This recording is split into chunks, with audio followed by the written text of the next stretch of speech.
सबको लगता था कि निंग बस एक पागल, अकेला और एक बेकार इंसान है। किसी के साथ उसका कोई कनेक्शन नहीं था, कोई दोस्त नहीं था, कोई अपना नहीं था। लेकिन उस दिन सब कुछ बदल गया जब उसे एक अजनबी आइलैंड पर फेंक दिया गया, जहाँ हर मिनट उसकी मौत पीछे खड़ी थी। निंग स्मार्ट नहीं था, लेकिन खुद को जीने समझता था। मेमोरी वीक, सोचने की कैपेसिटी लो, और फिर भी वो मानता था कि वो स्टीवन हॉकिंग और आइंस्टाइन से ज्यादा तेज है। एक दिन वो अचानक आंखें खोलता है और अपने आप को डार्क क्लाउड एयर और बस एक डिम लाइट वाले रूम में पाता है। उसे नहीं पता कि वो यहाँ कैसे आया। तब एक आवाज आती है कि क्या तुम जग गए? केयरफुल, दीवार तुम्हारी तरफ मूव कर रही है। ये आवाज दीवार के पार से आ रही थी। निंग जल्दी से घूमता है और देखता है कांटों से भरी दीवार धीरे धीरे उसकी तरफ आ रही है। हार्ट बीट बढ़ जाता है। वो झटके से उठता है और दूसरी तरफ भागता है। जैसे ही वो हिलता है, दीवार रुक जाती है। फिर से वो लड़की जिन कहती है कि कोई फायदा नहीं, डोर अंदर से खुलेगा। निंग खिड़की तोड़ने की कोशिश करता है, लेकिन ग्रिल्स नहीं टूटती। थककर जमीन पर बैठ जाता है। जिन रोते हुए कहती है कि तुम यहाँ मरने वाले हो। तब निंग पूछता है कि तुम हो कौन और चाहती क्या हो। सुराग से झांक कर वो देखता है, वो भी उसी की तरह फंसी है। कांटों वाली दीवार हर कुछ मिनट में हमारी तरफ पुश करती है। जिन कहती है रिलैक्स, अगर तुम्हारे पास विंडो है तो तोड़कर निकल जाओ। निंग बोलता है मेरे पास विंडो ही नहीं है। जिन धीमे से कहती है कि तुम मुझे कुल्हाड़ी दे दो, मैं पहले खुद को फ्री करूंगा, फिर तुम्हें बचाऊंगा। जिन कहती है प्रॉमिस करो कि वापस आओगे। दीवार उसकी तरफ भी बढ़ने लगती है, तो निंग मजबूरी में कहता है कि फाइन, प्रॉमिस करता हूँ। लेकिन कुल्हाड़ी सुराग से नहीं जाती। दीवार तोड़ने की कोशिश करो। निंग कहता है ये नहीं टूटेगी, प्योर स्टील है। जिन थकी हुई आवाज में बोलती है चुप रहो, लेट मी थिंक। निंग झुंझला कर कहता है तुम यहाँ कैसे आई? निंग पूछता है मुझे याद नहीं, बस इतना कि मैं सबवे में थी और उठी तो एक आयरन बेड पर थी। बेड तोड़ और मुझे आयरन रोड दो। निंग कहता है। जिन मान जाती है। निंग रोड लेकर विंडो तोड़ता है और खुद बाहर निकल आता है टाइम से ठीक पहले। तभी जिन चिल्लाती है मुझे छोड़कर मत जाओ। फिर वो पास्ट की बातें याद करती है, जहाँ वो अपने दोस्तों के साथ ट्रैकिंग पर गई थी। इस दौरान उसके एक दोस्त के पैर पे चोट लग गई थी। ये देख वो उसका इलाज करने लगी। तब उसके बाकी दोस्त ने कहा इसे छोड़कर यहाँ से चलते हैं, यहाँ बर्फबारी होने वाली है। मगर जिन ऐसा नहीं करती। तब उसके दोस्त उसे छोड़कर चले जाते हैं और वो अपने साथी का ध्यान रखने लगी। मगर एक दिन उसका दोस्त उसे किस करने की कोशिश करता है। ये देख जिन वहाँ से भाग जाती है। जब वो वापस लौटी तब उसने देखा उसका दोस्त यहाँ से उसे छोड़कर जा चुका है, जबकि उसने उसके लिए इतना सब कुछ किया था। तभी प्रेजेंट में निंग वुडन रूफ तोड़कर हाथ बढ़ाता है जिनकी तरफ। उसे देख जिन हैरानी से पूछती है तुम वापस आए? निंग सीरियसली कहता है अभी खतरा खत्म नहीं हुआ। दोनों लाइट हाउस की बालकनी पर उतरते हैं, जहाँ एक मेटल डोर उन्हें अंडरग्राउंड टनल की तरफ ले जा रहा था। सीढ़ियाँ उतरते वक्त कुछ स्टेप मिसिंग थे। निंग कहता है जंप करो, मैं पकड़ लूंगा, मुझे डर लग रहा है। जिन कहती है। वो कूदती है, दोनों का बैलेंस बिगड़ता है और वो सीधा सी में गिरते हैं। ठंडा पानी, घबराहट और निंग के पुराने डर वापस आने लगते हैं। जिन उसे खींच कर ऊपर लाती है और लाइट हाउस के नीचे बने एक कमरे में ले जाती है। वहाँ एक सड़ती हुई लाश। तभी पीछे से आवाज आती है। एक ऑरेंज हेयर लड़का साथ में चाकू लिए उन्हें घूर रहा है। वो उनसे कहता है कि उसे जमीन पे रख दो। जिन डर के मारे मान जाती है। फिर वो पूछता है कि तुम हो कौन और ये मम्मी यहाँ कैसे आई? जिसपे वो बताती है कि मैं कुछ भी नहीं जानती। तब वो लड़का निंग के पैरों पर मारकर उसे जगाते हुए कहता है क्या तू इस लड़की को जानता है? मगर निंग उसे पहचानने से मना कर देता है। ये देख जिन काफी ज्यादा हैरान रह जाती है। फिर वो बताती है शायद ये नदी में गिर गया, इसी वजह से वो सब कुछ भूल गया। वो लड़का जिसका नाम जंग है उसे कहता है कि चुप हो जाओ और कहता है कि वो इतना बेवकूफ नहीं है कि उसकी बेकार कहानियां पर यकीन कर ले। जिन उसे विनती करती है कि उन्हें जाने दे। जब वो निंग को खत्म करने वाला होता है वो रुकता है और एक शर्त पर मान जाता है, अगर वो एक वर्ड में बताए कि निंग अपनी जान जोखिम में डालकर उसे क्यों बचाएगा। वो घबरा जाती है जब वक्त खत्म होने लगता है और वो लगभग निंग को मार देता है। अचानक वो चीखती है कि रुक जाओ और फिर पूछती है कि वो अपने पुराने दोस्तों को कितने वक्त से जानता है। वो थोड़ा रुक कर जवाब देता है कि वो उसे 25 साल से जानता है, जब वो 3 साल का था और ऑर्फनेज में था। वो कहता है कि बकवास बंद करो और सीधा पॉइंट पर जाओ। वो कहती है कि अगर किसी की जान बचाने के लिए जरूरी है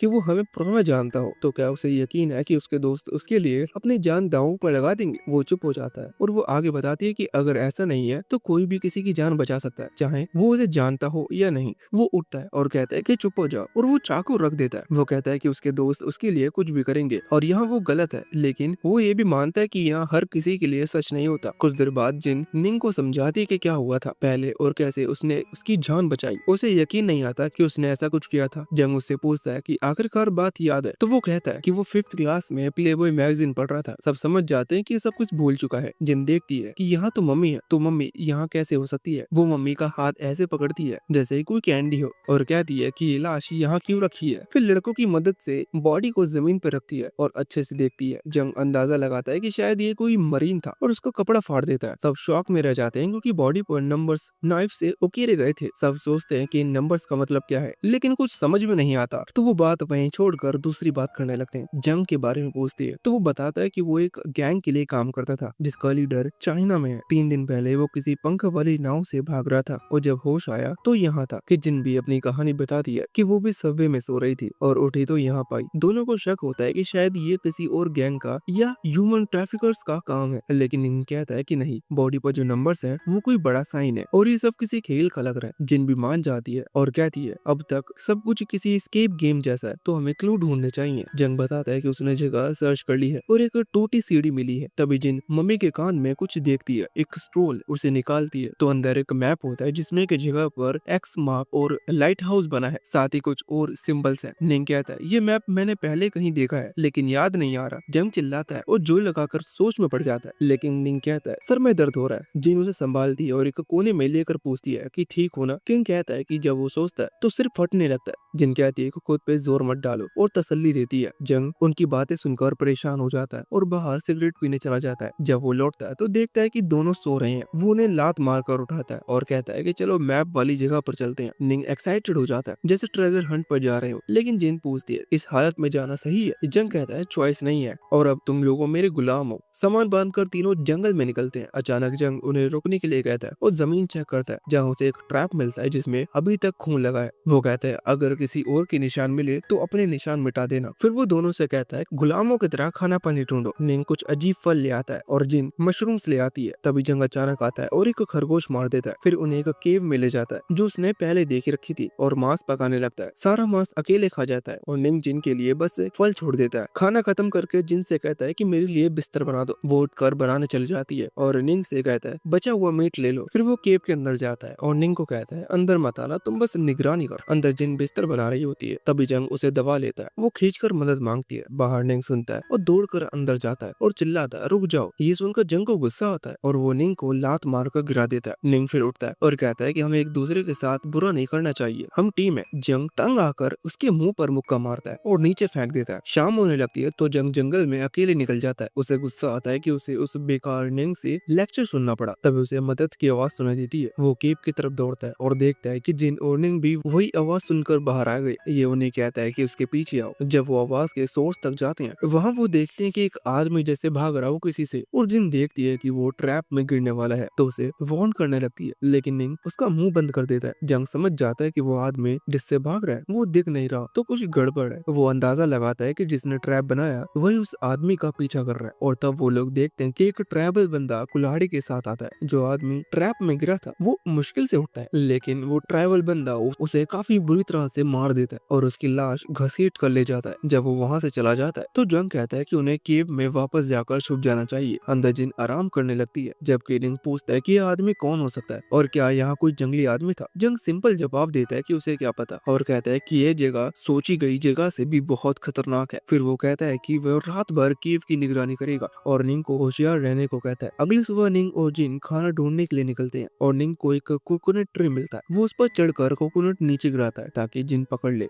लेकिन अचानक एक चूहा उसके पास आ जाता है। ये देखकर वो जोर से चीखती है और निंग घबरा जाता है कि जरूर किसी ने उसकी आवाज सुन ली होगी। जंग भाग कर आता है ये सोच करके कि वो जंगली बंदा वापस आ गया, लेकिन जब उसे असल बात पता चलती है तो वो दोनों को बेवकूफ और बेकार कह के डांटता है। अचानक वो भाग जाती है और कहती है कि उसे बाथरूम जाना है और निंग को फिक्र होने लगती है। जब वो अपना काम खत्म करती है तो उसे आदमियों की कदमों की आवाज आती है और वो डर जाती है। इससे पहले कि उसे कुछ समझ आए कुछ उसके पास आता है और वो जोर से चीखती है और लड़के ये सुनकर उसे बचाने दौड़ते हैं। जब वो वहाँ पहुँचते हैं तो देखते हैं कि दी ट्राइब के लोगों ने उसे पकड़कर जमीन पे गिरा रखा है। निंग बेचैन होता है उसे बचाने के लिए, लेकिन जंग कहता है कि अभी कोशिश करना बहुत रिस्की है। जब उनमें से एक ट्राइब का आदमी कुल्हाड़ी उठाता है बेचारे जिन को खत्म करने के लिए, तो लड़का डिसाइड करता है कि अब लड़ना होगा। निंग दौड़कर मदद करता है, लेकिन कोई आदमी एक्स वाले के सर पर गोली मार देता है और उसे मार डालता है। ये देखकर दूसरा आदमी भाग जाता है और जिन निंग को जोर से गले लगा लेता है। उसे देखकर कोई उनके पास आता है और वहाँ ऊपर देखता है तो एक औरत गन लेकर खड़ी होती है।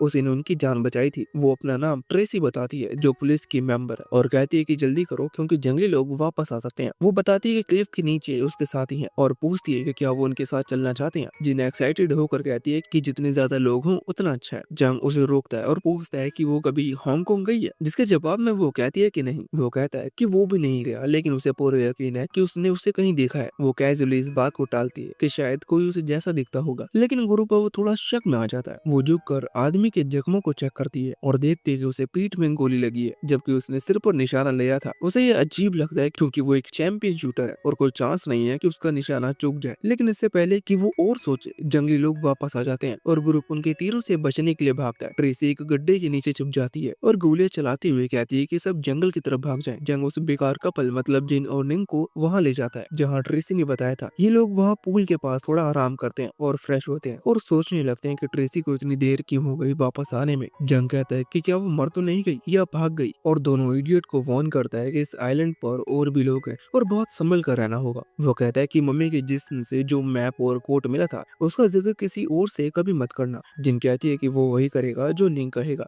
लेकिन वो इडियट वीडियो गेम जैसी फाइटिंग क्लास और रैंक्स की बकवास करने लगता है। फिर जंग की बात मान जाता है टीम बनाने के लिए और सबसे कहता है कि वादा करो कि सभी टीम में रहेंगे। ड्रामेटिक अंदाज में तीनों कसम खाते हैं कि जिंदा रहने के लिए मिलकर लड़ेंगे और एक दूसरे को कभी धोखा नहीं देंगे। तभी ट्रेसी वापस आती है और कहती है कि अब उन्हें यहाँ से निकलना होगा क्योंकि उसके पास ज्यादा गोलियां नहीं बची हैं। फिर वो कहती है कि उनका पीछा करे क्योंकि वो उन्हें अपने बाकी साथियों के पास ले जा रही है। जब वो उस जगह पर पहुंचते हैं तो वह उन्हें अपने दोस्तों से मिलवाती है और कहती है कि जंगली लोगों ने इन पर हमला किया था और उसने कुछ जंगलियों को मारकर उनकी जान बचाई। उनमें से एक आदमी उसकी तारीफ करता है जबकि दूसरा कहता है कि उसने इन अजनबी लोगों को बचाकर अपनी गोलियां बर्बाद कर दी। जंग उस आदमी पर गुस्सा होता है जिसने ये कहा और उसे धमकी देता है, लेकिन ट्रेसी बीच में आ जाती है और कहती है कि लड़ना बंद करो। वो कहती है कि अगर वो और उसकी टीम उनके साथ रहना चाहते हैं तो उसके रूल्स मानने होंगे और उसके किसी टीममेट को नुकसान नहीं पहुंचाना। जंग हल्का सा मुस्कुराता है और उसके रूल्स मान जाता है। फिर दूसरों से मिलता है जिन और निंग भी अपना इंट्रो करवाते हैं, लेकिन सब तब हैरान हो जाते हैं जब वो कहता है कि वो एक 5th ग्रेड है। जिन जल्दी से क्लियर करती है कि निंग के सर पर चोट तो नहीं लगी और उसकी याद सिर्फ 5th ग्रेड तक ही है। ट्रेसी फिर बताती है कि उस दिन उसने क्या देखा। उसने एक बहुत ही बड़ा आर्किटेक्चरल कॉम्प्लेक्स देखा था जो काफी खतरनाक लग रहा था और उनमें से एक आदमी कहता है कि हमें फौरन उसे एक्सप्लोर करना चाहिए, लेकिन दूसरा डिसएग्री करता है और कहता है कि हो सकता है वहाँ जंगलियों का हाइड आउट हो। एक और आदमी भी इस बात से अग्री करता है और कहता है कि जब तक कोई सॉलिड प्लान नहीं बनता उस जगह से दूर रहना चाहिए। वो लोग वोट के लिए कहते हैं और वोट बराबर हो जाते हैं क्योंकि जंग वोट बिगाड़ देता है और कहता है पहले वो सोचेगा फिर वोट करेगा और बाद में वो वोट दे देता है उस एरिया को एक्सप्लोर ना करने के लिए। उनमें से एक आदमी अनफेयर होने का इल्जाम लगाता है, लेकिन ये कहता है कि उसने कोई रूल नहीं तोड़ा, सिर्फ एक लूप होल का यूज किया है। तो ये आदमी कहता है कि वो दोबारा वोट करेंगे और कहता है कि जो कोई उसके साथ एक्सप्लोर करने के लिए वोट करेगा उसको मिलियन का चेक देगा। जंग इसे गद्दार कहकर इल्जाम लगाता है, लेकिन वो डिसएग्री करता है और कहता है कि ये किसी पॉलिटिशियन के प्रॉमिस जैसा है इलेक्शन जीतने के लिए, क्योंकि वो चुपके से कुछ नहीं कर पा रहा, सबके सामने कर रहा है, इसलिए ये स्ट्रेटजी है। जंग मुस्कुराता है और कहता है कि उसके पास भी एक स्ट्रेटजी है और कपल से कहता है कि उसके लिए वोट दे। जब वो आदमी इशिगाकी कहता है कि उसके पास अभी भी एक वोट कम है तो जंग कहता है कि अब से जो भी उसके लिए वोट करेगा उसको वो 30 करोड़ देगा। ट्रेसी कहती है कि उसके पास इतना पैसा नहीं है तो वो कहता है कि इशिगिरी उसके लिए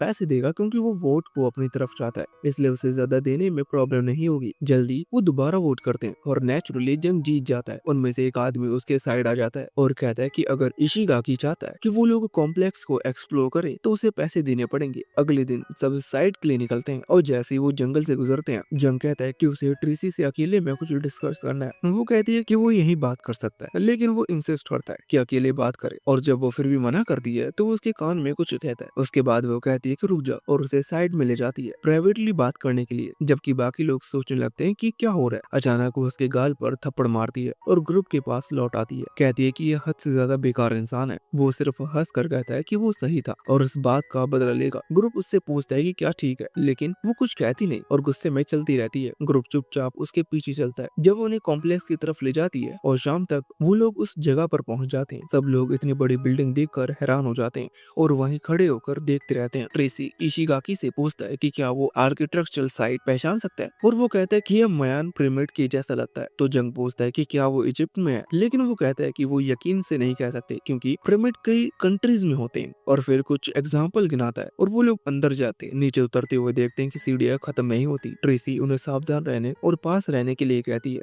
ताकि अगर वो जंगली वापस आए तो तैयार हो। काफी ज्यादा चलने के बाद वो कॉम्प्लेक्स के सेंट्रल पार्ट में पहुंच जाते हैं। जिन निंग से कहती है कि उसे बहुत डर लग रहा है क्योंकि पहले उसने सोचा कि उन्हें किडनैप कर लिया गया है या कुछ ऐसा, लेकिन अब लगता है कि वो किसी और कॉन्टिनेंट में है अजीब लोगों के साथ। वो सोचती है कि शायद ये सब कोई रियलिटी गेम है जो उन्हें जबरदस्ती खेलना पड़ रहा है। निंग एक बच्चे की तरह कहता है कि शायद वो किसी वीडियो गेम के अंदर, और वो एक ठंडी सांस लेकर सोचती है कि इस बेकार एनिमेशन पेशेंट का क्या करे, क्या कुछ और बात करते हैं। वो उसे कहता है कि पॉजिटिव रहो क्योंकि ये जगह मैप में मार्क है, इसका मतलब वो सही डायरेक्शन में जा रहे हैं। दोनों जोर से हंसने लगते हैं कि अगर वो यहाँ से बचकर निकल गए तो कभी काम नहीं करना पड़ेगा क्योंकि अब उनके पास 30 मिलियन का चेक है जिससे वो जिंदगी भर यूज कर सकते हैं। ट्रेसी जंग को बुलाती है और कुछ जलने के निशान दिखाती है। वो महसूस करती है और कहती है कि ये अभी गर्म है, इसका मतलब किसी ने थोड़ी देर पहले यहाँ आग जलाई थी। बाकी लोग सोचते हैं कि शायद वो जंगली लोग हों, लेकिन लिन कहता है ऐसा नहीं हो सकता क्योंकि उन्हें बैटरी चलाना नहीं आता। इसका मतलब कुछ और लोग भी यहाँ खाना खा चुके हैं।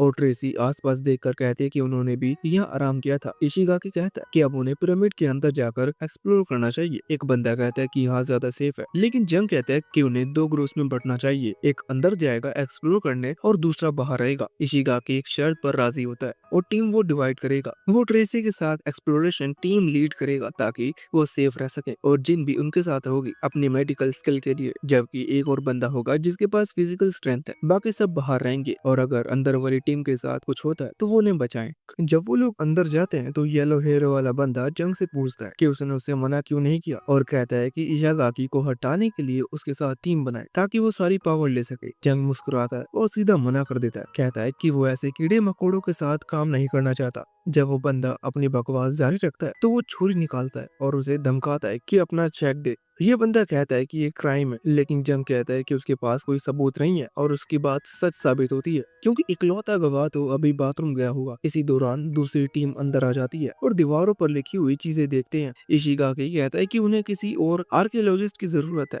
निंग समझने के लिए और आगे बढ़ता है। जैसे ही वो एक्सप्लोर करते रहते हैं जिन वो बातें सोचता है जो उसने निंग को बताई थी, और कहता है कि उसने जंग को अपने हेयर क्लिप से मार दिया जब उसने केव में उसके साथ गलत करने की कोशिश की थी, और अगर उसने चुपके से एंटीडोट ना दिया होता तो ये 7 दिनों में सीधा ऊपर चला जाता। उसने निंग को वार्न किया था कि एंटीडोट के दौरान जंग को बहुत ज्यादा दर्द होगा, और वो सोचती है कि क्या वो वक्त अब करीब आ गया है जैसे उसने पहले कहा।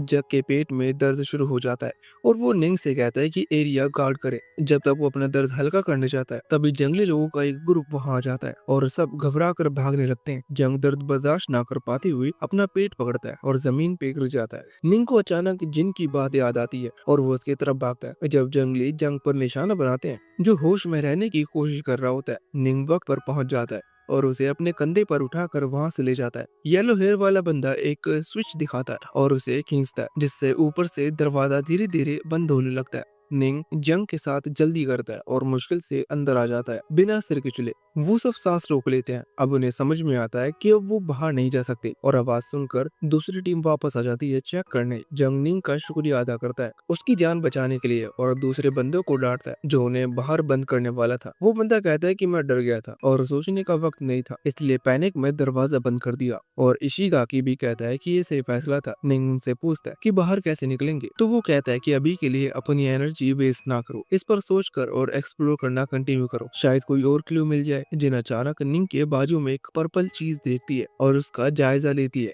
जिन जल्दी से जंग की नाइफ उठाती है और उसका बाजू हल्का सा काट देती है, लेकिन फिर डर के मारे छुरी गिरा देती है। खून नहीं निकल रहा था, मतलब वो किसी खतरनाक न्यूरोटॉक्सिन से इन्फेक्ट है। जिन रोकने लगती है अगर जहर उसके दिल तक पहुंच गया तो वो ज्यादा से ज्यादा 10 घंटे तक जिंदा रहेगा। जंग धीरे से कहता है कि उसने तो ये सिर्फ इसलिए सहा क्योंकि उसने उसे जंगलियों से बचाया था। जिन और जोर से रोती है, कहती है कि वो उसे बचाना चाहती है लेकिन यहाँ कोई दवाई नहीं है। जंग दर्द में रोते हुए भी उठता है और कहता है कि वो बाहर जाएगा, जंगलियों से इलाज लेगा। वो दरवाजे पर जोर से मारने लगता है। निंग कहता है कि वो अभी ठीक है, वो जल्दी से कोई दूसरा रास्ता ढूंढना चाहिए ताकि वो बाहर जा सके और जिन दवाई बना सके। इशिगाकी बाकी सबको कहता है कि इस वक्त निंग के पास सबसे अच्छा सर्वाइवल इंस्ट्रक्टर, और सब उसके साथ चल पड़ते हैं। वो नीचे सीढ़ी उतरता है और पास में पानी बहने की आवाज सुनते हैं। दीवारें गीली थी। ट्रेसी कहती है कि यहाँ अंडरग्राउंड स्ट्रीम हो सकती है, तभी उन्हें सीढ़ियों की आगे से रोशनी देती है, लेकिन वो पहुंच कर देखते हैं कि आगे एक हॉलवे है जो पानी में डूबा है, सिर्फ कुछ पिलर्स ऊपर तैर रहे हैं। निंग अपना सिर पकड़ता है। उसे याद आता है कि उसने ये जगह पहले देखी है। तभी मदद के लिए चिल्लाने की आवाज आती है। जंग बताता है कि आवाज पानी से आ रही है और जाकर देखता है पानी में 4 लोग हैं। उनमें से एक बेहोश है। पीले बालों वाला आदमी मदद मांगता है, कहता है कि वो ज्यादा देर तक बेहोश आदमी को पकड़ नहीं पाएगा। इशिगाकी पूछता है कि वो यहाँ कैसे आया। वो बताता है कि वो भी उन्हीं की तरह अचानक यहाँ आ गया। पानी का लेवल बढ़ने लगता है और वो कहता है कि जो आदमी उसकी बाहों में है वो प्रोफेसर है, जंगलियों की लिखाई पढ़ सकता है और एग्जिट का रास्ता जानता है। जंग कहता है कि उन्हें इस ग्रुप को बचाना चाहिए। जिनसे रस्सी लेता है, लेकिन दूरी ज्यादा होने की वजह से फेंक नहीं पाता। आदमी रस्सी में पत्थर बांधकर पानी में फेंक देता है। सब मिलकर उन्हें ऊपर खींच लेते हैं। ग्रुप को वापस लाकर प्रोफेसर को जमीन पर लिटा दिया जाता है। ट्रेसी चेक करती है, सांस नॉर्मल है, बस बेहोश है। जंग कहता है कि उनके पास वक्त नहीं है और उसे जगाने के लिए कहता है। प्रोफेसर उठता है और हंसते हुए बताता है कि लिखाई के मुताबिक एग्जिट सबसे ऊंचे पॉइंट पर है। वो सोचते हैं कि सबसे ऊंचा प्लेयर कौन सा है, लेकिन वहां तक सीधा तैरना मुश्किल है क्योंकि पानी बहुत ताकत से आता है। प्रोफेसर बताता है कि उसने पहले ट्राई किया था और बुरी तरह से चोट खाई थी और एंड्रू ने ही बचाया था। एंड्रे कहता है कि पानी हर 10 मिनट में गिरता है और बीच बीच में लेवल बदलता है। हर प्लेयर पर एक प्लेटफॉर्म है और उन्हें एक एक प्लेटफॉर्म तक तैर के जाना होगा। निंग कहता है कि ये आसान है, सीधी लाइन में जाना चाहिए। प्रोफेसर उसकी बात मानता है और सबको प्लान बताता है। अगले 5 मिनट में पानी पहले प्लेयर तक बढ़ जाएगा और वो बाहर तैर के जाएंगे। हर अगला प्लेयर पिछले से 10 मीटर ऊंचा था, मतलब हर बार वहां तक पहुंचने के लिए पानी 2 बार गिरेगा और पूरा सफर लगभग 1 घंटे में खत्म करना होगा। प्लान ये बना कि सबसे ताकतवर लोग पहले प्लेयर पर चढ़ेंगे और फिर रस्सी से बाकियों को ऊपर खींचेंगे। और इन बालों वाला कहता है कि जो आखिर में चढ़ेगा उसी को सबसे ज्यादा खतरा होगा, इसलिए ऑर्डर तय करने के लिए लॉटरी होनी चाहिए। जिन मना कर दिए, अगर निंग जैसे कमजोर को आखिरी में भेजे तो वो नहीं बचेगा। वो आदमी ठंडे स्वर में कहता है कि उसे फर्क नहीं पड़ता अगर निंग मर जाए। ये सुनकर जंग गुस्से में से लात मार देता है और हथियार छीन लेता है। आंद्रे और ट्रेसी जंग को पीछे खींचते हैं और हथियार तान देते हैं। इशिगाकी सख्त आवाज में चेतावनी देता है, टीममेट को नुकसान पहुंचाने की कोशिश मत करो। आखिर में तय होता है कि ऑर्डर लॉटरी से ही निकलेगा। बदकिस्मती से ट्रेसी का नंबर आखिरी आता है। एक और ट्रेसी उसे तसल्ली देती है, लेकिन इशिगाकी उसका नंबर ले लेता है और वो खुद आखिरी में जाएगा। ट्रेसी शुक्रिया कहती है और मिशन शुरू होता है। पानी जैसे ही प्लेटफॉर्म तक पहुंचता है, सब तैरना शुरू कर देते हैं। आंद्रे सबको पहले प्लेयर पर चढ़कर रस्सी नीचे फेंकता है। इशिगाकी ट्रेसी की मदद करता है और आंद्रे उसे ऊपर खींच लेता है। जंग और दूसरा आदमी खुद चढ़ जाते हैं। फिर एक और ट्रेसी को ऊपर खींचता है जब जिन की बारी होती है, लेकिन वो निंग को पहले जाने देती है। आखिर में सिर्फ मोटा आदमी और इशिगाकी रह जाते हैं। मोटे को ऊपर खींचते वक्त उन्हें जमीन कांपती हुई महसूस होती है। अगला पानी गिरने वाला था। बड़ी मुश्किल से मोटे को ऊपर चढ़ाया जाता है और अब सिर्फ इशिगाकी बचता है। आंद्रे रस्सी फेंकता है, लेकिन पानी गिरना शुरू हो जाता है। तेज करंट में इशिगाकी किसी तरह रस्सी पकड़ता है और सब मिलकर उसे ऊपर खींच लेते हैं। बिल्कुल वक्त पर थोड़ा आराम कर सब जगह के बारे में बात करते हैं। प्रोफेसर बताता है कि आर्किटेक्चर ग्लून नाम की सभ्यता से बनाया था, ताकत और हिम्मत की परीक्षा लेने के लिए। ये साउथ अमेरिका की एक पुरानी सभ्यता थी जिसका अब कोई रिकॉर्ड नहीं बचा, बस कुछ पुराने साहित्य में नाम मिलता है। इशिगाकी पूछता है कि क्या इसका मतलब है हम साउथ अमेरिका में हैं? प्रोफेसर कहते हैं नामुमकिन है,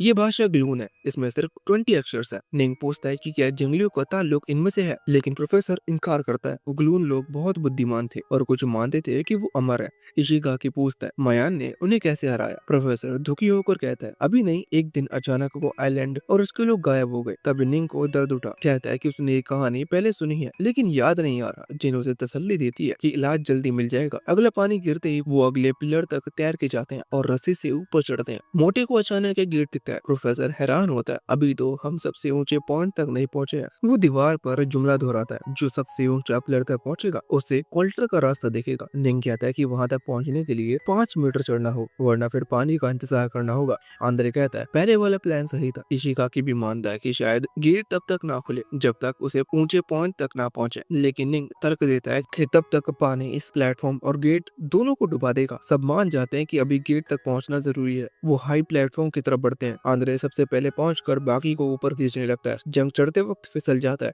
और एक आदमी भी उसके साथ गिर जाता है। आंद्रे उन्हें ऊपर चढ़ाने को कहता है और पहले ट्रेसी को खींचता है। ट्रेसी गेट के पास जाकर देखती है, एक हाथ का निशान बना हुआ है। दूसरी ट्रेसी ऊपर चढ़ते हुए देखती है कि पहली ट्रेसी दरवाजा छूने वाली है और चिल्लाती है रुको, लेकिन देर हो चुकी होती है। गेट घूमता है और ट्रेसी दूसरी तरफ चली जाती है। नीचे वाले प्लेटफॉर्म का गेट खुल जाता है और सब हैरान रह जाते हैं। प्रोफेसर कहता है ये ऑल्टर का गेट है जो तभी खुलता है जब कोई वॉरियर जान की कुर्बानी देता है। इशिगाकी कहता है कि नीचे वाला गेट असली एग्जिट है और पूछता है वहाँ कैसे पहुंचे जबकि गेट पानी में डूबा है। प्रोफेसर बताता है कि बटन दबाने के बाद पानी का लेवल रुक जाएगा और अगली बार गिरने पर ड्रेनेज सिस्टम चालू होगा। एक आदमी आइडिया देता है, सब रस्सी कसकर पकड़ते हैं। मोटे को मुश्किल होती है और वो बेहोश होने लगता है, लेकिन बचपन की यादें उसे हिम्मत देती हैं। वो रस्सी नहीं छोड़ता। आखिरकार सब प्लेटफॉर्म तक पहुंच जाते हैं और गेट क्रॉस करते हैं। अंदर हल्की रोशनी वाला हॉलवे है। प्रोफेसर 100 साल पुरानी सांप की खाल पहचानता है। इशिगाकी कहता है कि ये जगह खतरनाक है। निंग को तेज बुखार है। आंद्रे उसे उठाकर मदद करता है। तभी ट्रेसी कहती है, आगे देखो। वह ऑल्टर था, लेकिन एग्जिट के करीब होने का कोई निशान नहीं था। संग सुरंग ढूंढने दौड़ पड़ता है। बाकी उसके पीछे जाते हैं। वो ऊपर पहुंचते हैं और गेट पाते हैं। प्रोफेसर दीवार पर लिखे शब्द पढ़ता है, इंसानों ने रूल्स को धोखा दिया था, इसलिए उन्हें सजा के तौर पर कुर्बानी देनी पड़ती है। ट्रेसी आगे बढ़कर ऑल्टर पर लेट जाती है।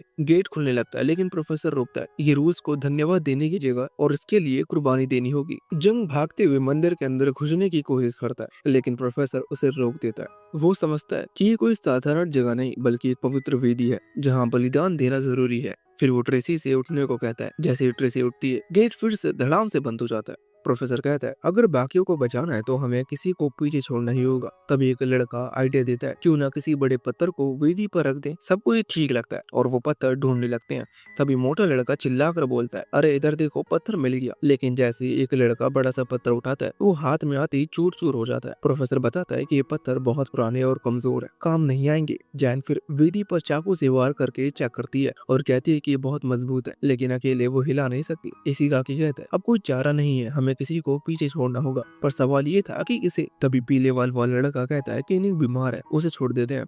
जिन गुस्से में फट पड़ती है, लेकिन वो लड़का बार बार वही दोहराता है, निंग वैसे भी बेकार है और ना ही ठीक हो पाएगा और ना बाहर का सामना कर पाएगा। सबसे बड़ा झटका तब लगता है जब इशिगाकी भी उससे सहमत हो जाता है। सब वोट करते हैं और निंग को पीछे छोड़ने का फैसला होता है। लेकिन तभी यंग चाकू निकालता है और कहता है, अगर किसी ने निंग को छुआ तो सबसे पहले मुझसे निपटना होगा। पीले बाल वाला लड़का आंड्रे से कहता है, निंग को नीचे रख दो, लेकिन आंड्रे साफ मना कर देता है। सोल्जर्स अपने साथियों को कभी नहीं छोड़ता। इसके बाद यंग उस लड़की की जमकर धुनाई करता है और कहता है, अगर कोई पीछे रहना चाहता है तो वो यही है। बाकी लोग चुप रहते हैं और आखिरकार उस पीले बाल वाले लड़के को पीछे छोड़कर गेट के अंदर चले जाते हैं। वो अंदर रास्ते में गुजरते हैं और प्रोफेसर सोचता है कि यंग को लोगों की मानसिकता की गहरी समझ है। उसे पता था कि किसी को भी वो लड़का पसंद नहीं और ट्रेसी तब तक कुछ नहीं करेगी जब तक खुद ना चाले। सब बाहर पहुंचकर खुश होते हैं, एक दूसरे को थैंक्स कहते हैं। जिन आसपास जड़ी बूटी ढूंढने लगती है, उसे यकीन है कि सांप की घोंसले के पास ही दवा मिलेगी। निंग की हालत थोड़ी सुधरती है, बस आराम की जरूरत है। पंग अंडे की मदद से कुछ बड़े पत्थर हटाता है ताकि बाद में पीले बाल वालों को बचाया जा सके। बाकी लोग काम बांट लेते हैं। मोटा लड़का और दूसरे खाने की तलाश में निकलता है। ट्रेसी आसपास नजर रखती है, जबकि इशिगाकी और प्रोफेसर पेड़ों से हथियार बनाते हैं। उस मंदिर में छोड़ा गया लड़का होश में आता है और देखता है कि सब जा चुके हैं। बाहर जाने का दरवाजा अपने आप बंद हो जाता है और वो घबरा कर रोने लगता है। तभी पीछे से डरावनी आवाज आती है, कुछ बहुत बड़ा उसकी तरफ बढ़ रहा है और वो जोर जोर से मदद के लिए चिल्लाने लगता है। बाहर ने धीरे धीरे होश में आता है। इस बीच आंड्रे और यंग पत्थर उठा रहे होते हैं। तभी उन्हें उसकी चीख सुनाई देती है। जिन खुश होती है कि दवा काम कर गई, लेकिन तभी मोटा लड़का भागते हुए आता है। उसके पीछे एक विशाल अजगर है और सब भागने लगते हैं। ट्रेसी पेड़ों से टार्जन की तरह उछलती हुई आती है और गोली मारकर अजगर को दूर कर देती है और वो पूछती है कि दूसरा लड़का कहाँ है। मोटा लड़का बताता है कि वो चट्टान से गिर गया। अजगर फिर हमला करता है, लेकिन यंग समय पर लात मारकर बचा लेता है। चंग चाकू से उसकी गर्दन पर वार करता है, मगर अजगर उसे झटका देकर नीचे फेंक देता है। वो झील में गिरता है और बच जाता है। झील में यंग दूसरे लड़के को किनारे लाकर होश में लाता है। तभी उसके हाथ पर जोंक चिपक जाती है। लाइटर से उसे जलाकर हटाते हैं, लेकिन फिर पता चलता है कि दूसरे लड़के के पूरे शरीर पर जोंक हैं, जिन्हें एक एक करके हटाना पड़ता है। दोनों फैसला करते हैं कि जल्दी बाकी ग्रुप को ढूंढना होगा। तभी उनके चारों तरफ बैंगनी रंग के बुलबुले उड़ने लगते हैं। दूसरा लड़का चेतावनी देता है कि उन्हें मत छूना, लेकिन यंग शरारत में फोड़ देता है और उसमें से मीठी खुशबू निकलती है और दोनों बेहोश हो जाते हैं। बाकी ग्रुप भी उस जगह पहुंचता है। जिन समझ जाते कि ये जहरीले धुएं से बने हैं। तभी निंग यंग और दूसरे लड़के को देखकर उनकी तरफ दौड़ता है। कुछ देर में दोनों होश में आते हैं। अब सब बैठकर प्लान बनाते हैं। पीला लड़का शायद मर चुका है, अब खाना ढूंढना होगा। तभी अचानक उनके पास एक तीर आकर लगता है और चारों तरफ से आदिवासी घेर लेते हैं। प्रोफेसर उनकी भाषा में बात करता है। सरदार पूछता है कि वो एक आंख वाले आदमी को कैसे जानते हैं जो उनकी भाषा बोल सकता है। फिर एक हाथ वाला आदिवासी सुझाव देता है कि जिनको मौका देना चाहिए। सब अंदर जाते हैं, सरदार से मिलते हैं। जिन चेक करती है और बताते हैं कि सरदार को मलेरिया है, इलाज आसान है, पानी और दवा देते रहना। ये दवा सिकोना की पेड़ की छाल से मिलती है, जो आमतौर पर गहरे नम और घने रेन फॉरेस्ट में उगता है। क्योंकि वो लोग साउथ अमेरिका में है, इसलिए पेड़ आसपास के जंगलों में मिल सकता है। प्रोफेसर बताता है कि सरदार ने 3 लोगों को इसे ढूंढने भेजा है, बाकियों को बंधक रखा जाएगा। अगर सूरज निकलने से पहले दवा नहीं मिली तो सबको मार दिया जाएगा। थोड़ी चर्चा के बाद तय होता है कि जिन जरूर जाएगी, क्योंकि वही पेड़ पहचान सकती है। उसके साथ ट्रेसी सुरक्षा के लिए जाएगी। और तीसरा होगा आंड्रे। आंड्रे जैंग से उसका चाकू मांगता है, लेकिन निंग कहता है कि यहाँ इसकी जरूरत नहीं है। डोंग मान जाता है और चाकू दे देता है। बाद में निंग यंग से पूछता है कि क्या वो तीनों ठीक रहेंगे। यंग बस कहता है कि पता नहीं और भगवान से प्रार्थना करता है। उधर प्रोफेसर दीवार पर बनी लिखावट पढ़ रहा है। वो बताता है कि आदिवासी गुलान नागा को भगवान मानते हैं। जब भी मलेरिया की महामारी फैलती है, वो डर के मारे बीमारी लोगों को गुलान की वेदी पर चढ़ा देते हैं। लेकिन 10 साल पहले कुछ सैनिक आए, इन आदिवासियों को मार डाला और ज्वालामुखी में फंसा दिया। फिर एक दिन एक आंख वाला आदमी, जिसे ये लोग प्रोफेसर का गुरु मानते हैं, जिंदा पहाड़ से बाहर आया। वो उनकी भाषा जानता था और इलाज भी करता था, इसलिए आदिवासी उसे सरदार के इलाज के लिए जिंदा रखते रहे। कहा जाता है कि वो यही उनकी बस्ती में बस गया। लेकिन एक दिन रहस्यमय जहाज यहाँ आया और वो आदमी गायब हो गया। बारिश में जिन, ट्रेसी और आंड्रे उस पेड़ की तलाश कर रहे हैं। आंड्रे पूछता है कि ये कैसा दिखता है। जिन बताती है ऊंचाई 5 से 15 मीटर और दूर से देखने पर हरे लाल रंग मिले जुले। तभी जिन चिल्लाती है उसे पेड़ मिल गया। तीनों दौड़ते हैं। इसी बीच प्रोफेसर कहता है कि हो सकता है मेरा गुरु जिंदा हो। गाकी हैरान रहता है और बोलता है कैसे, मैं तो उसके अंतिम संस्कार में था। प्रोफेसर बताता है गुलान पर रिसर्च में पैसों की कमी से काम रुक गया था। फिर एक दिन उसका गुरु लौटा और प्रोजेक्ट शुरू कर दिया। उसने कहा पैसे किसी प्राइवेट ग्रुप ने दिए हैं, लेकिन बात ही गुप्त है। एक शर्त थी, मौत के बाद खून का दान, इसलिए उसके शरीर को ना जलाया जाए और ना ही दफनाया जाए। और सीधा उस ग्रुप को दे दिया गया। प्रोफेसर को शक तब हुआ जब उसे याद आया कि गुरु की मौत 2 साल पहले हुई थी। वो उससे मिलने गया था और उसके घर के बाहर उसका कुत्ता मरा पड़ा था, लेकिन गुरु बिल्कुल शांत था। उसने कुत्ते को इंजेक्शन लगाया और कुत्ता फिर से जिंदा हो गया। गुरु ने कहा आधुनिक दवा से जिंदगी और मौत को कंट्रोल किया जा सकता है। वो एक ऐसी दवा पर काम कर रहा है जिससे मौत का नाटक किया जा सकता है, सिर्फ मजे के लिए। ये सुनकर निंग कहता है गुरु की मौत का राज ही इस बात की चाबी है कि हमें यहाँ क्यों लाया गया है। वो पूछता है कि वो रहस्यमय ग्रुप कौन था जिसने नकली मौत वाली दवा बनाई थी, और वो सभ्य लोग कौन थे जो उनसे पहले यहाँ आए थे और ज्वालामुखी में क्या कर रहे थे। पहले उन्हें सरदार को ठीक करना था ताकि वो यहाँ से निकलकर ज्वालामुखी में जा सके। जवाब तो बस वहीं मिल सकता था। इसी बीच जिन और बाकी लोग पेड़ की छाल इकट्ठा कर रहे थे दवा बनाने के लिए। तभी ट्रेसी ने आंद्रे के पास बंदूक चलाई। आंद्रे ने देखा कि कोई अजीब सा जानवर भाग रहा है। ट्रेसी बोलती है कि वो उस पर हमला करने वाला था। जिन चिल्लाई ये सब लोग देखो वो कहाँ इशारा कर रही है। तो सबने लाल आंख वाले और भी बंदर जैसे जीव देखे जो चारों तरफ से घेर रहे थे।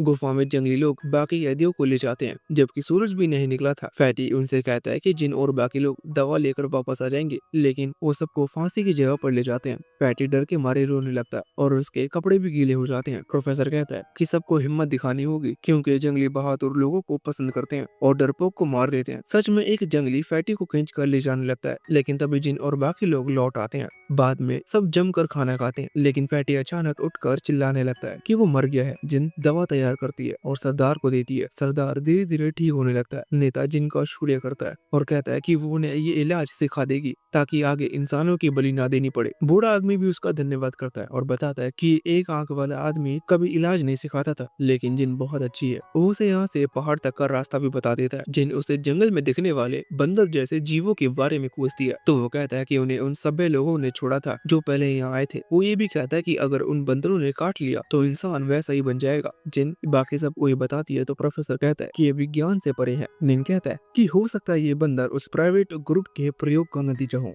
जो अमरता की तलाश में था। प्रोफेसर को अपने ग्रुप पर भरोसा टूटने का दर्द होता है जिसे इशिगा की संतावना देता है। सब फैसला करते हैं कि पहाड़ जाकर सच पता करेंगे। अगले दिन जंगली लोगों के साथ मछली पकड़ने जाता है, लेकिन बस एक छोटी सी मछली पकड़ पाता है। जिन बूढ़े आदमी को सर्दी खांसी का इलाज सिखाती है। जंग बूढ़े से पाइप मांगता है, लेकिन वो कहता है कि ये उसके लिए बहुत तेज है। सच में जंग एक कश लेते ही बेहोश हो जाता है और सपनों में हसीनाओं को देखने लगता है। बूढ़ा हंसते हुए कहता है कि वो रात को उठेगा। शाम को सब जंगली लोगों के त्योहार में शामिल होते हैं और मस्ती करते हैं, लेकिन जैसे ही शराब पीते हैं उन्हें पता चलता है कि ये बहुत तेज और गर्म है। जिन तो एक घूंट में ही नशे में चूर हो जाती है और नेता हंसकर सबको मजे करने को कहता है। इशिगाकी उससे पूछता है कि क्या वो कल ज्वालामुखी के लिए कोई गाइड दे सकता है और बूढ़ा आदमी को साथ जाने का वादा करता है। आंद्रे जंगली लोगों को तीरंदाजी करता देख हिस्सा लेने का सोचता है। नेता कहता है कि अगर वो जीता तो उसे एक आंख वाले आदमी का क्रोसबो मिलेगा और अगर हारा तो अपनी टोपी देनी होगी। नेता पहले तीर मारता है और लकड़ी में गड़ा देता है। आंद्रे तीर मारने से पहले टोपी उतारता है जिससे उसके लंबे औरत जैसे बाल दिख जाते हैं और टोपी नेता को देकर कहता है कि जीतू या हारू ये तुम्हारी है। फिर वो तीर चलाकर नेता के तीर को चीर देता है और जीत जाता है। फिर जेब से दूसरी टोपी निकाल कर पहन लेता है। रात में जंग उठकर बाहर आता है जहाँ सब लोग मस्ती कर रहे होते हैं। तभी उसे आवाज सुनाई देती है और वो पीछा करता है। जहाँ जहाँ वो देखता है कि ज़ॉम्बी बंदर एक जंगली को घायल कर रहे हैं। वो मदद के लिए चिल्लाता है। निंग आता है और बताता है कि अब बंदरों का निशाना वही है। नेता और आंद्रे भी आते हैं और तीर चलाकर बंदरों को भगा देते हैं। जिन घायल की मदद करने जाती है, लेकिन बूढ़ा कहता है कि अब देर हो चुकी है, वो भी जल्दी बंदर बन जाएगा। नेता उसे उठाकर लेके जाता है ताकि उसका शरीर टुकड़े टुकड़े कर दफना दे, लेकिन घायल अचानक जागता है और उसके हाथ पर काट कर भाग जाता है। बाकी लोग पूछते हैं कि हाथ को क्या हुआ, तो वो कहता है कि गिर कर चोट लग गई है। जंगली लोग घायल को खोजने लगते हैं और जिन उसके हाथ पर पट्टी बांध देती है। वो कहती है कि ये घाव खरोच से ज्यादा चाकू की वार जैसा है, लेकिन वो बात टाल देता है। इशिगाकी कहता है कि उन्हें जल्दी पहाड़ के लिए निकलना चाहिए और बताता है कि उसने आंद्रे के साथ हफ्ते भर का खाना इकट्ठा कर लिया है। मिंग बूढ़े से पूछता है कि क्या और कोई इन बंदरों से घायल हुआ था, तो वो कहता है कि सब मर गए, यहाँ तक कि उसका बेटा भी। उसे भी काटा गया था, लेकिन एक आंख वाले आदमी ने तुरंत उसका हाथ काट दिया था, इसलिए वो बच गया। अगले दिन जब वो पहाड़ जाने के लिए निकलते हैं, तो बूढ़ा आदमी माफी मांगता है कि वो उसके साथ नहीं जा सकता। तभी शोर सुनाई देता है और वो बताता है कि आज नया सरदार चुना जा रहा है। वो उन्हें भी आने को कहता है। जब वो मना करते हैं, तो बूढ़ा आदमी जबरदस्ती ले जाता है। समारोह में पुराना सरदार अपने खून का कटोरा भरता है और नया नेता उसे पी लेता है। तभी बूढ़ा पागलों की तरह हंसते हुए कहता है कि अगर कोई ज़ॉम्बी बंदर का अंग खा ले तो वो तुरंत बदल जाएगा। वो बताता है कि नेता ही उसके बेटे के साथ ऐसा करने वाला था और अब उसने बदला ले लिया है। सच में नेता तुरंत बदल कर ज़ॉम्बी बंदर बन जाता है और सब भागने लगते हैं। बूढ़ा रोते हुए पागलों की तरह हंसता रहता है। फैटी और प्रोफेसर किसी तरह जंगल में भागते हैं और हाफते हुए सोचते हैं कि बाकी लोगों को क्या हुआ, क्योंकि भगदड़ में सब अलग हो गए थे। प्रोफेसर कहता है कि अगर ज्वालामुखी तक पहुंच गए तो शायद उनसे मुलाकात हो जाए। तभी अचानक कोई आवाज आती है और सब डर के मारे कांप जाते हैं, लेकिन पता चलता है कि वो तो बस निंग है। सब हालात पर चर्चा करते हैं और तभी पैरों की आहट सुनाई देती है, तो सब झाड़ियों के पीछे छुप जाते हैं। वो देखते हैं कि जिन भाग रही है और वो उससे मिलने ही वाले थे कि अचानक उसका पैर रस्सियों में फंस जाता है। तभी जंगली लोग आ जाते हैं, लेकिन जंगली लोग उसे मारते नहीं, क्योंकि उसने उनकी मदद की थी। भले ही उनके नेता ने मना किया था। वो उसे ज्वालामुखी की तरफ इशारा करके जल्दी जाने को कहते हैं। बाकी तीनों लोग छुपे रहते हैं, क्योंकि उन्हें पक्का नहीं पता कि जंगली लोग उन्हें भी छोड़ेंगे या नहीं। जब जंगली लोग चले जाते हैं, तो वो बाहर आते हैं और देखते हैं कि एक छोटा सा नक्शा पड़ा है जिसमें ज्वालामुखी का रास्ता बना है। वो चर्चा करते हैं और फिर किनारे पर जाकर रात बिताने का फैसला करते हैं, क्योंकि जंगली वहाँ नहीं आएंगे। सब रात को बैठकर बातें कर रहे होते हैं कि अचानक निंग को अतीत की कुछ बातें याद आती हैं। वो जहाज से धक्का देकर गिरा दिया गया था और कोई आदमी उससे मदद की गुहार कर रहा था, लेकिन जब वो वापस नाव पर आया तो सारे लोग गायब थे। वो खुद से माफी मांगता है कि वो उस आदमी को बचा नहीं सका। फैटी और प्रोफेसर उससे पूछते हैं कि क्या हुआ, तो वो बताता है कि उसके याददाश्त के कुछ टुकड़े वापस आ रहे हैं। तभी वो देखता है कि किनारा छोटा हो रहा है। प्रोफेसर कहता है कि ज्वार आ रहा है, यहाँ से तुरंत निकलना होगा। जैसे उठते हैं, मगरमच्छ दिखाई देते हैं। निंग कहता है कि ज्वार उतरने का इंतजार करना ठीक रहेगा, लेकिन फैटी डर के मारे भाग जाता है, जिससे मगरमच्छ उसके पीछे पड़ जाते हैं। वो किसी तरह बचकर जंगल में पहुंच जाता है और एक रस्सी पाता है। तभी उसकी टक्कर जंग से हो जाती है, जो बीड़ी पी रहा होता है। जंग उसे चुप रहने को कहता है और बाकी लोगों के बारे में पूछता है, और वो सच सुनकर गुस्सा हो जाता है कि फैटी अपने दोस्तों को छोड़कर भाग गया। तभी ज़ॉम्बी बंदरों का झुंड आ जाता है और दोनों को घेर लेता है। जंग फैटी को कहता है कि वो वापस किनारे पर जाकर बाकी लोगों की मदद करे, खासकर निंग की, जबकि वो बंदरों को रोकता है। फैटी वापस किनारे पर जाता है और देखता है कि प्रोफेसर और निंग पेड़ पर लटके हुए हैं। ज्वार और मगरमच्छ से बचने के लिए निंग उसे पत्थर बांधकर रस्सी फेंकने को कहता है और फिर दोनों पेड़ों को रस्सी से जोड़कर उस पर चढ़ जाते हैं। प्रोफेसर पहले जाता है, लेकिन देखता है कि रस्सी नीचे झुक रही है, तो जल्दी कूद जाता है। निंग भी जाता है, मगर मगरमच्छ लगभग पकड़ ही लेते हैं। तभी जंग आकर मगरमच्छ से लड़ता है, लेकिन सब देखते हैं कि जंग की आंखें बदल चुकी हैं। वो भी संक्रमित है। प्रोफेसर उसे धन्यवाद देता है, लेकिन साथ ना जाने को कहता है। निंग कहता है कि लैब में शायद इसका इलाज मिल जाए, क्योंकि वो अभी पूरी तरह से नहीं बदला है। अगले दिन जिन सबसे पहले ज्वालामुखी देखती है और वहाँ दौड़ने ही वाली होती है कि पीछे से कोई आता है और वो मदद के लिए चिल्लाती है। सब दौड़ कर आते हैं, लेकिन वो तो बस इशिगाकी और दूसरा आदमी है जो मटर गश्ती करते हुए खा रहे होते हैं। अटैक और अंदर भी आ जाते हैं, लेकिन उनके साथ बंदर भी आ जाते हैं। सब भागते हैं और किसी तरह बच जाते हैं। ट्रेसी कहती है कि उसके पास सिर्फ 3 गोलियां बची हैं, तो अब सावधान रहना होगा। जिन कहती है कि हमें वापस जाकर खाना और सामान लेना होगा, क्योंकि ज्वालामुखी सुनसान होगा। इशिगाकी टीम को काम बांट देती है, जिनको औषधीय पौधे लाने हैं, आंद्रे को सुरक्षा संभालनी है और ट्रेसी और दूसरा आदमी खाने की तलाश करेंगे। सब अपने अपने काम में लग जाते हैं और जिन मनी मन में निंग की सलामती के लिए दुआ करती है। उधर निंग दलदल से घिरा हुआ है और चट्टान पर चढ़कर रास्ता ढूंढने का सोचता है। फैटी और प्रोफेसर जंग से दूरी बनाकर चलते हैं, लेकिन निंग जंग को भाई जैसा मानता है और छोड़ना नहीं चाहता। आखिरकार सब साथ रहने का फैसला करते हैं, क्योंकि अकेले सफर करना खतरनाक है। इधर आंद्रे जिन से पूछता पूछता है कि उसने दलदल कैसे पार किया। जिन बताती है कि जैसे ही वो फंसी जंगली लोग आ गए और पत्थर फेंक कर सुरक्षित रास्ता दिखाया। आंद्रे हंस पड़ता है। जिन आंद्रे और ट्रेसी से भी पूछती है। आंद्रे कहता है उसके लिए ये आसान था, जबकि इशिगाकी ने लकड़ी और बैल से साइबोर्ड बनाया था। दूसरी तरफ आदमी कहता है आंद्रे को ट्रेसी से लगाव है, लेकिन ट्रेसी यकीन नहीं करती। फिर उसे याद आता है कि कई साल पहले एक मिशन में उसके एरिक इनोव नाम के रूसी को मारा था। इशिगाकी कहता है कि आंद्रे का सरनेम भी इवानोव है, तो ट्रेसी शक करने लगती है कि कहीं दोनों रिश्तेदार तो नहीं। तो मनी मन में तय करते हैं कि उस पर नजर रखेगी। ग्रुप चट्टान चढ़ते हुए ज्वालामुखी की तरफ बढ़ रहा था। निंग को अभी भी जिनकी चीख सुनकर चिंता होती है और वो उससे सुरक्षित होने की दुआ कर रहा था। रास्ते में उन्हें एंड्रो और ट्रेसी का छोड़ा हुआ खाने का बैग मिल जाता है। ये देखकर निंग को शक होता है कि आगे खतरा हो सकता है। वो बताता है कि उसने दलदल के पास गोलियों की आवाज सुनी थी। फिर वो ज्वालामुखी की तरफ इशारा करके कहता है कि हमें जल्दी पहुंचना होगा ताकि एंटीडोट मिल सके, खासकर जंग के लिए जिसकी हालत बिगड़ रही थी। जिनका ग्रुप भी ज्वालामुखी पहुंच जाता है, लेकिन वहाँ की तेज गर्मी सहन कर पाना बहुत मुश्किल था। एंड्रो चेतावनी देता है कि ऊपर चढ़ते चढ़ते गर्मी और बढ़ेगी। जिन थोड़ा रुक कर पानी पीने का सुझाव देती है। तभी उन्हें पता चलता है कि इशिगाकी कहीं गायब है। परेशान होकर वो उसे बुलाने लगते हैं। एंड्रो अकेले ही खोजने लगता है, लेकिन थोड़ी देर बाद दूसरे साथी की आवाज आती है और वो भी अचानक गायब हो जाता है। ट्रेसी को एंड्रो पर शक होता है और दोनों में बहस छिड़ जाती है। तभी जिन की चीख सुनाई देती है और सब दौड़कर वहां पहुंचते हैं। वो दलदल में फंसी होती है। किसी तरह से वो निकलती है और पास में बेहोश पड़ा इशिगाकी भी मिल जाता है। दूसरा ग्रुप भी ज्वालामुखी के पास पहुंच जाता है, लेकिन जंग चक्कर खाकर गिरने लगता है। निंग उसे हौसला देता है और पास के गर्म पानी में नहाने को कहता है ताकि तबीयत सुधर जाए। प्रोफेसर इलाके के जियोथर्मल संसाधन देखकर हैरान हो जाता है, लेकिन नहाते नहाते उसे तेज ठंड लगने लगती है। निंग को शक होता है कि मलेरिया है और याद करता है कि जिनके पास उसका इलाज करने वाली जड़ी बूटियां हैं। वो जल्दी से उसे ढूंढने का सोचता है। जिन इशिगाकी का ध्यान रख रही थी। तभी भूखे दूसरे साथी को वो अपना आखिरी सेब दे देते हैं। वो आधा सेब खाकर इशिगाकी के लिए बचा देता है। ये देखकर जिन भावुक हो जाती है। वो कहता है कि उसके वैदिक दादाजी ने उसे सिखाया था कि दूसरों के साथ भलाई करनी चाहिए। तभी निंग, फैटी और बाकी लोग खाने के साथ वहाँ पहुँचते हैं। निंग जिन को जंग और बीमार प्रोफेसर के बारे में बताता है। सब परेशान हो जाते हैं। निंग कहता है पहले प्रोफेसर का इलाज करे, लेकिन जिन तय करती है कि वो दोनों की मदद करेगी। वो एंड्रे और निंग मिलकर गुफा में जाते हैं, लेकिन वहाँ मरीज गायब मिलते हैं। पास में सिर्फ जंग का छोड़ा हुआ चाकू मिलता है, जिससे निंग को शक होता है कि उन्हें रिसर्च लैब में ले जाया गया है। गुफा में इशिगाकी होश में आता है। जिन उसे हालत बताती है। वो कहता है कि वो उसका एहसान जरूर चुकाएगा, लेकिन जिन कहती है कि ये तो टीम वर्क है। इशिगाकी को लगता है कि यहाँ टेक्नोलॉजी और दौलत किसी काम की नहीं है, असली चीज तो जीना है। ग्रुप एक जियोथर्मल पावर प्लांट पर पहुंचते हैं और उसकी आधुनिक बनावट देखकर हैरान रह जाते हैं। उन्हें लगता है कि ये सरकारी मदद से बनाया गया होगा।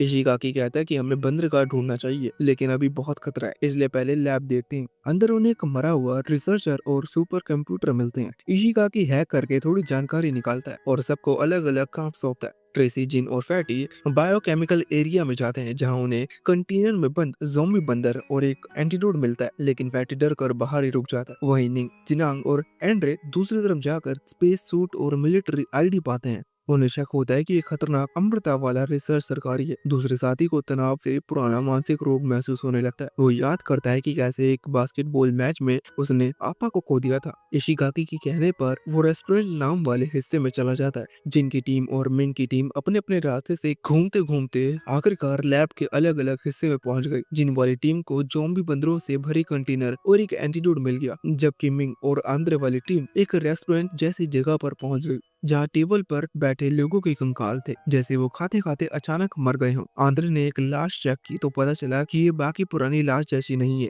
ये काफी नहीं है। निंग को उस आदमी की जेब से एक कार्ड मिला, जिससे पता चला कि वो रिसर्च फैसिलिटी का सुपरवाइजर था। नाम था यासु। उसी कार्ड से उन्होंने बाकी बंद दरवाजे भी खोल लिए और एक नोटबुक भी मिली, लेकिन उसमें ज्यादातर पन्ने फटे हुए थे। तभी बाहर से कोई आवाज आई। आंद्रे चेक करने गया और निंग नोटबुक का आखिरी पन्ना देखने लगा। इसी बीच जिंग इंसानों पर हो रहे एक्सपेरिमेंट देखकर परेशान हो रही थी। तब एक पिलर के पीछे से कोई उन्हें देख रहा था। ट्रेसी ने जिन से कहा कि इस दुनिया में सब ताकतवर ही मायने रख और गरीबों का हमेशा शोषण होता है। पिलर के पीछे खड़ा शख्स अचानक ग्रेनेड फेंक देता है। सब झुक कर बसते हैं। ट्रेसी जिन और फैटी को सीढ़ियों के नीचे छुपा देती है और कहती है कि कोई उन्हें मारना चाहता है। वो शक करती है कि आंद्रे ने ही हमला करवाया है, लेकिन बाकी लोग मना करते हैं। जिसके बाद ट्रेसी एक दरवाजा दिखाती है जिससे वो लोग भाग सकते हैं। फैटी, जिसके पास एक एक्सेस कार्ड है, हिम्मत करके सबसे पहले भागता है, लेकिन गले में एक तीर लग जाता है। फिर वो भी दौड़कर दरवाजा खोल देता है ताकि बाकी निकल सके। जैसे ही लड़कियां निकलती हैं, एक और ग्रेनेड फैटी पर गिरता है और धमाके में उसकी मौत हो जाती है। जिन रो पड़ती है, लेकिन ट्रेसी उसे खींच खींच कर आगे ले जाती है। होती है। वो एक और कमरे में छिपते हैं, लेकिन वो रहस्यमय आदमी उनका पीछा कर रहा था। आखिरकार वो वॉशरूम में छिपते हैं, तभी बाहर से जहरीली गैस अंदर जाने लगती है। दरवाजा बाहर से बंद है। गैस सहन न कर पाने के कारण दोनों बेहोश हो जाते हैं और वो शख्स उन्हें ट्रॉली में डाल कर ले जाता है। दूसरी तरफ निंग और बाकी कंट्रोल रूम में पहुंचते हैं और इशिगाकी से पूछते हैं कि क्या हो रहा है। वो बताता है कि हमला आंद्रे ने करवाया है और वही दोनों बेहोश लड़कियों को लेके जा रहा है। सीसीटीवी में दिख रहा है कि वो पूरे कंट्रोल में है। निंग कहता है कि पहले आंद्रे का लोकेशन ढूंढना होगा। निंग इशिगाकी को वो नोटबुक देता है जिसमें कुछ नंबर्स लिखे थे। इशिगाकी सोचता है कि ये पासवर्ड हो सकते हैं और सिस्टम में डाल देता है, जिससे कुछ नए एरिया अनलॉक हो जाते हैं। तभी जमीन से एक स्कैनर निकलता है जो सेकंड लेवल अथॉरिटिकेशन के लिए हाथ का स्कैन मांगता है। सुपरवाइजर का हैंडप्रिंट जरूरी है वरना सिस्टम खुद ब खुद नष्ट हो जाएगा। निंग अपने साथी को प्लान बताता है। कैफेटेरिया से सुपरवाइजर की लाश लाकर स्कैनर पर हाथ रखना है। आम आदमी को वहां से आने जाने में 10 मिनट लगेंगे, लेकिन वो एथलीट है तो समय काम पर हो सकता है।